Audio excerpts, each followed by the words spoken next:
Que se passe-t-il donc sur l'action Tesla? Après avoir baissé pendant 5 mois, le titre a repris, tenez-vous bien, 50% depuis le début de l'année. Comment l'expliquer? Est-ce que ce rebond peut se poursuivre? Réponse avec Eric Lewin. Bonjour Eric.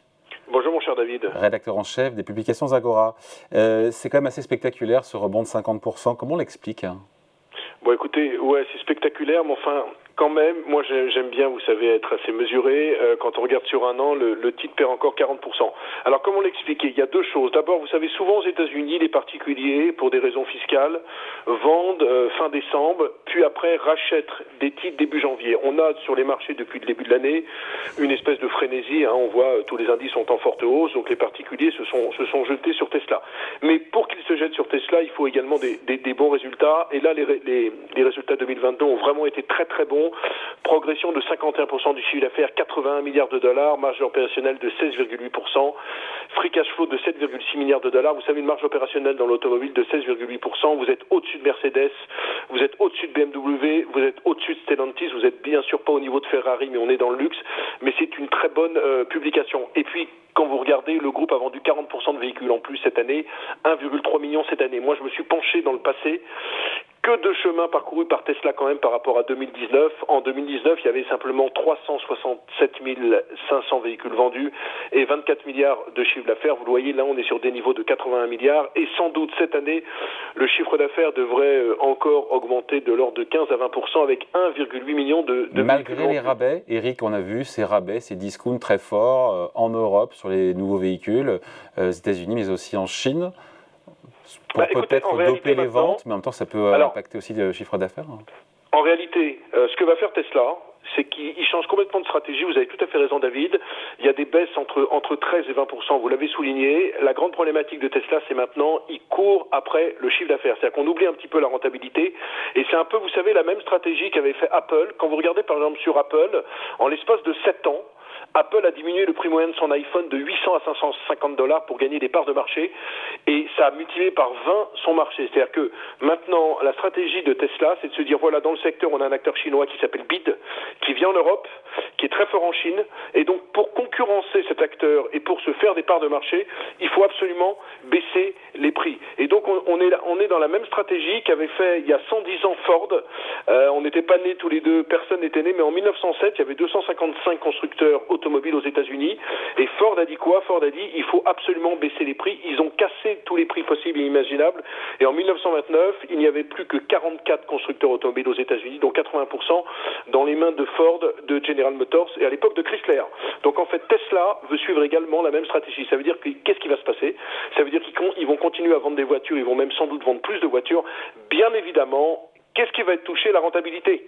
On n'aura plus cette rentabilité de 16%, mais c'est une stratégie voulue par Tesla. Et pour l'instant, ça n'a pas l'air de... Pardon, Eric, une rentabilité qui baisse, un cours de bourse qui monte, c'est pas très orthodoxe tout ça. Non, mais parce que maintenant, si vous voulez, on raisonne en termes de part de marché. C'est-à-dire que les investisseurs se disent, pour Tesla, l'idée, c'est de vendre 1,8 million, puis 2 millions, puis 3 millions de voitures et d'être complètement incontournable. Donc, la stratégie, pour l'instant, ça plaît aux investisseurs.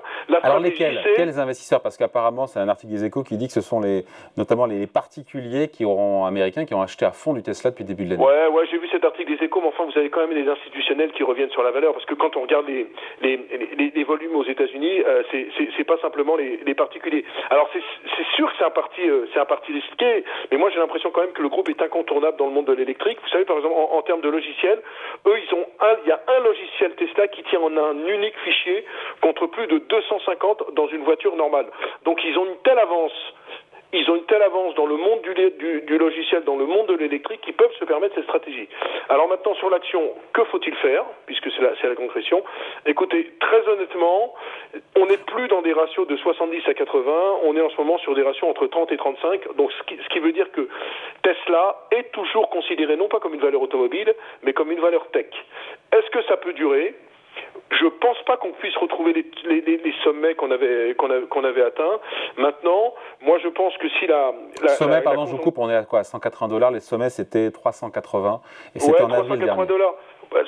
Ça me paraît difficile, mais vous savez, avec leur stratégie de baisse des prix, pour l'instant, ça peut faire peur à certains, mais ils vont casser le marché, c'est-à-dire qu'ils vont détruire tous les autres petits concurrents qui n'ont pas la force de frappe. Parce que, par exemple, Tesla, en termes de stratégie financière, ils ont levé, il n'y a pas longtemps, une ligne de 5 milliards de dollars de crédit avec Citi, et ils n'ont eu aucun problème pour lever de l'argent. Donc, vous avez quand même un groupe qui a toujours la confiance des investisseurs, qui a la confiance des banquiers, et qui a pour stratégie de casser complètement le marché.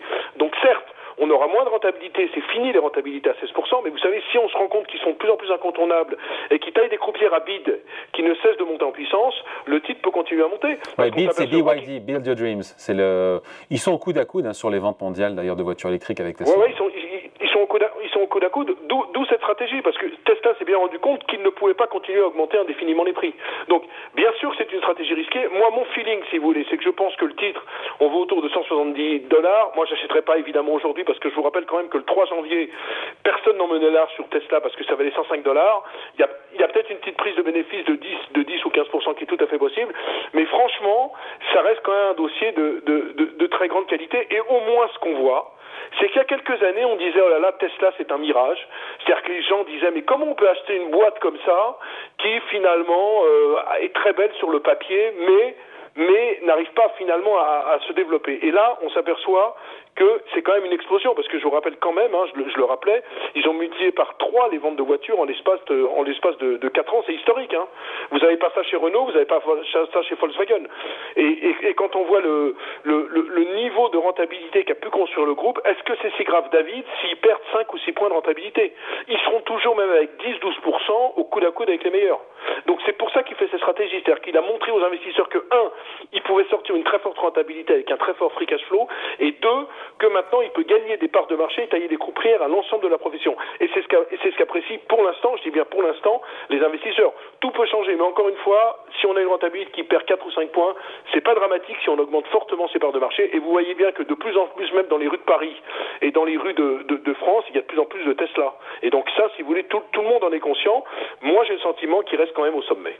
Allez, merci beaucoup. Point de vue signé Eric Lewin, rédacteur en chef des publications Zagora. Merci Eric, salut. Salut David.